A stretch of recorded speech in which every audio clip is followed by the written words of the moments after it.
From McKinney North High School, you're watching NTV with Julian Esparza and Rachel Jones.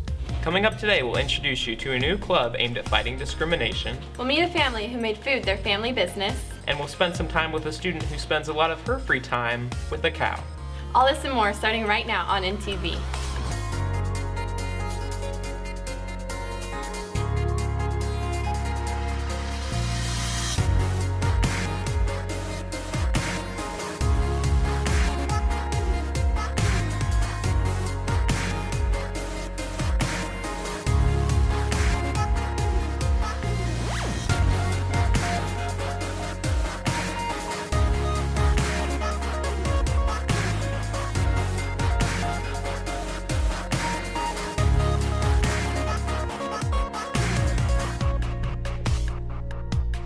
Good morning, McKinney North High School. I'm Julian Esparza. And I'm Rachel Jones.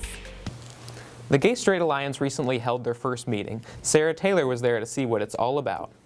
A new club has come to North to promote social equality. The club is known as the Gay Straight Alliance. GSA President Lainey Baker says she brought this club to North to help some people close to her. I had a lot of friends that were LGBT+, and they really felt discriminated against, and like they couldn't be themselves in our culture, and I really wanted to make a place where they could feel that they could be who they are, because that's not going to change.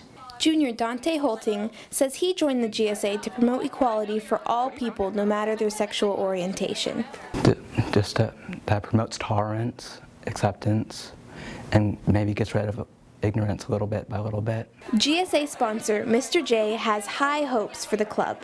I really hope that we do create that safe haven that kids need and are looking for. I hope that we can start to educate people a little bit. Sophomore Connor Anderson feels that it is unfair for the GSA to be a club at school when others like it aren't allowed.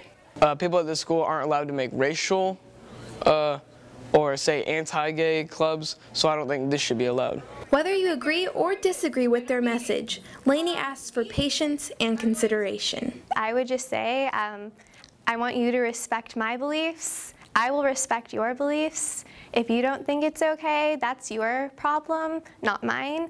Please respect us. If you would like to attend the next GSA meeting, it will be on Thursday, February the 5th in G119.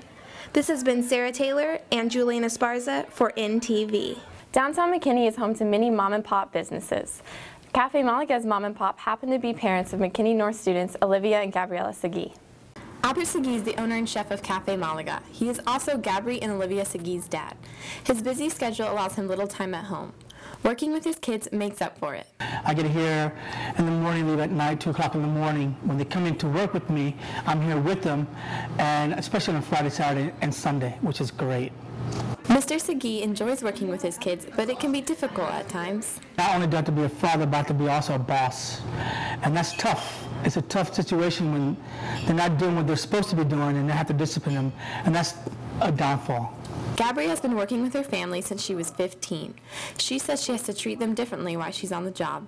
You have to kind of realize that like your family is not your family at your job, because it's more of a professional setting. So the professionalism also extends to her friends. When my friends come to the restaurant, they like mess with me a little bit in a way. So they're like, oh, well, hey, Gabby, I can't really say hi because I have to like do my job. So I have to like make it seem like I'm still like professional. Unlike most employed students, Gabri has lots of freedom at the restaurant. Working here, like with my family, working at their business, I get to kind of create my own schedule and kind of like work when I want to, kind of thing. I can show up 30 minutes late and it'd be okay. Sophomore Olivia Segui also works at the restaurant. As you can imagine, working with a sibling isn't all fun and games. Working with Olivia is probably, it's annoying, but she's always like, hey, will you do something for me? And I'm like, no, and then you're like, butt heads. If you'd like to see the Segui family balance family and work, visit Cafe Malaga on the Square. This is Rachel Jones for NTV. Members of the Future Farmers of America learn a lot about farm animals as well as the agriculture business. They typically raise animals such as cows, sheep, and pigs, then show those animals at stock shows. Ginger Sparks has more. Junior Erica Rodriguez has been a member of the Future Farmers of America for a year. Her involvement in FFA allows her to decide which field she would like to go into as a veterinarian. It's teaching me how to care for a large animal, and so I'm learning to see if I want to be a veterinarian for large animals, so it is affecting my future. Erica says there are a variety of responsibilities that come with raising a farm animal. Every night I come to the barn and I wash him, I dry him, put him under the fans for about 30 minutes. And I do that so that way his hair grows. And after he's done eating, I let him out into the pasture. In preparation for competitions, Erica has to ready her steer to meet show standards. At the show, you have to prepare him as in to feed him, water him, do his hair so that way it's standing up, and he's very attracting to the judge. Her hard work is paying off. In the short time Erica has been showing Maximus, she has already managed to earn a high score. We got first in our class in both the rounds. That's a really big accomplishment for me and him because it's my first year showing and it's his first year showing. FFA members have the opportunity to earn money from successful shows and use that money however they like. All the money that I win from him, I plan on putting it all to college and scholarships. Raising a steer isn't cheap. Erica says she's lucky to have someone to support her and her steer. He cost $2,200, and of course my mom bought him, and I was supporting him with food and everything with my jobs. Just like any other student involved in an after-school activity, Erica must find the balance between her education and caring for her steer. Academics come first, so managing both is difficult, but I always do school, and then straight from school I come here and do what I got to do as washing and feeding. While Erica's had success showing this year, she is working hard to improve her future shows. This has been Ginger Sparks for NTV. Now here's Cameron Govan with sports. Winter is well underway, so that means that some teams are in the heart of their district play, while others are just getting started. The tennis team is beginning their spring season, and there's no surprise that they're off to a hot start. They're ranked number 3 in the state with an overall record of 1-0. The next tournament is tonight in Frisco. Our boys basketball team is looking to win the district title this year, after barely missing it last year. They have an overall record of 11-8 and are 5-1 in district. The next game is a big one. They take on the Prosper Eagles at home tonight at 8 o'clock. Our girls team is picking up where they left off in district play last year. They haven't lost a district game in almost 2 years.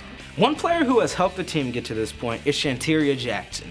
Shanteria Jackson is one of the Dallas area's top girls basketball recruits.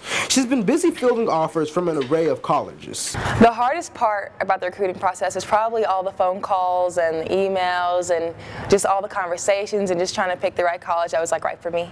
Colleges recruit most star athletes while they're in high school, but some athletes stand out to recruiters even before that. Schools first started trying to recruit me my 8th grade year. Well, they weren't recruiting me, they were just showing interest in me my 8th grade year. I think they started to recruit me so early because with playing AAU and basketball throughout the summer, I always played up with older girls, such as my closest friends like Alexis and Amy. I always played up to their age level, and I felt like since I was able to play with those girls, it showed a lot of interest. It got people's attention. Some recruits take their time figuring out what school is the best choice, but Shanteria Jackson made her decision as soon as she stepped on campus. After I took my visit, I knew that was the college for me. When I walked on campus, I just felt it. I fell in love with everything. I just loved the environment. I just loved everything about it.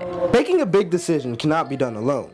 Shanteria says the people closest to her helped her. Mostly my mom, but my family as a whole, because they come to all of my games, and I just kind of wanted to, at first it was kind of hard for me to decide to go to California because I wanted them to be able to make all the games, but it's only a 2-hour flight, so it won't be as bad, and you can watch it online. Just because this recruit is signed doesn't mean that she can relax and take her foot off the pedal.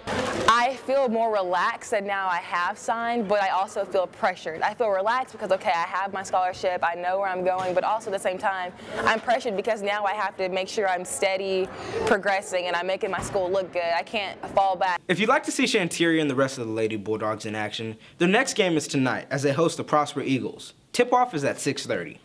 Hey Rachel, if you had to be trapped in one TV show for a month, what would that TV show be? I'd have to say The Vampire Diaries because I would want to be dating Damon Salvatore. What about you? For me, I would have to pick The Office because the show is just hilarious and all the characters are just so funny for so many different reasons.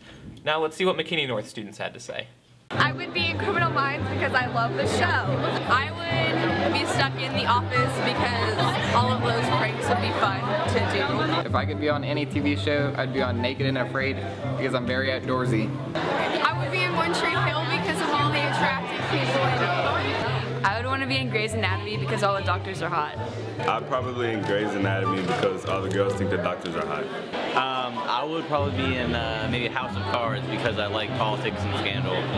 It would have to be Modern Family. It just makes me laugh, and I think that'd be an awesome way to have your day laughing all the time. I would be trapped in Vampire Diaries because Stefan and Damon are freaking gorgeous. I would choose One Tree Hill because I love the theme song and I could jam out every single day, and the characters, or oh no, they're not characters, the guys are very attractive.